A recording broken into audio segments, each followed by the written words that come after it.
বাংলাদেশের প্রথম নারী ট্রায়াথলেট ফেরদৌসী আক্তার মারিয়ার পাশে দাঁড়িয়েছেন যুব ও ক্রীড়া মন্ত্রণালয়। জাতীয় ক্রীড়া পরিষদের এই অ্যাথলেটের হাতে ৫ লাখ টাকা অর্থ পুরস্কার তুলে দেন ক্রীড়া প্রতিমন্ত্রী আমিনুল হক। এছাড়া ভবিষ্যতে যে কোনো সহযোগিতার জন্য ব্যক্তিগত পৃষ্ঠপোষক প্রতিষ্ঠানের ব্যবস্থাও করে দিয়েছেন তিনি। যুব ও ক্রীড়া মন্ত্রণালয়ের দায়িত্ব নেয়ার আগে বেশ কিছু প্রতিভাবান ক্রীড়াবিদদের সাহায্যের হাত বাড়িয়ে দিয়েছিলেন আমিনুল হক। প্রতিমন্ত্রীর দায়িত্ব নেয়ার পরও তার ব্যত্যয় ঘটেনি। এবার সংকটময় সময়ে বাংলাদেশের প্রথম নারী ট্রায়াথলেট ফেরদৌসী আক্তার মারিয়া পাশে পেলেন ক্রীড়া প্রতিমন্ত্রীকে।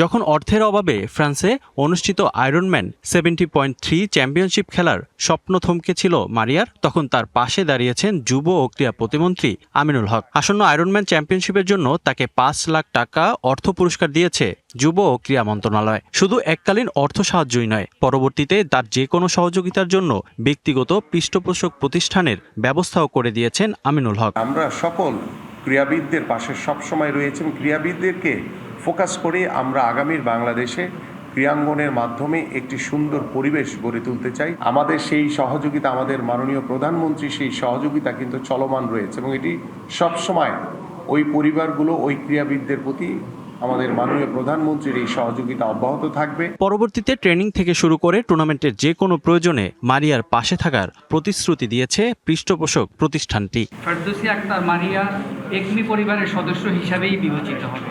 তার সমস্ত খরচ, সমস্ত কিছুই একমি অবশ্যই দেখাশোনা করবে। নগদ নিয়ে এলো হার না মানা হার অফার। সর্বনিম্ন 10,000 টাকা রেমিটেন্স নগদে পাঠালে থাকছে স্বর্ণের হার জেতার সুযোগ। ক্রীড়া প্রতিমন্ত্রীর এমন সাহায্য নতুন করে স্বপ্ন দেখাচ্ছে ট্রায়াথলেট মারিয়াকে। দেশের সুনাম বয়ে আনতে আসন্ন টুর্নামেন্টে ভালো করার লক্ষ্য তার। সুযোগ আছে, সেটা হচ্ছে আমাদের দক্ষিণ এশিয়া থেকে এখনো অবধি 18 থেকে 24-এ কেউ পার্টিসিপেট করেনি। ইন্ডিয়ান আর আমার মধ্যে হচ্ছে যে আগে কমপ্লিট করবে সে হচ্ছে দক্ষিণ এশিয়ার মধ্যে সর্বকনিষ্ঠ স্বীকৃতি পাবে। তো আমি ফোকাস রাখতেছি যে একটাই, যে আমি চাই যে আমি দক্ষিণ এশিয়ার মধ্যে সর্বকনিষ্ঠ স্বীকৃতিটা পাই। এটা আমার দেশের জন্য অনেক বড় অ্যাচিভমেন্ট হবে। নারী ক্রীড়াবিদদের অর্থ সাহায্যের পাশাপাশি তাদের নিরাপত্তা নিয়ে বিশেষভাবে কাজ করবে যুব ও ক্রীড়া মন্ত্রণালয়। Rifat Miran, DBC news, Dhaka.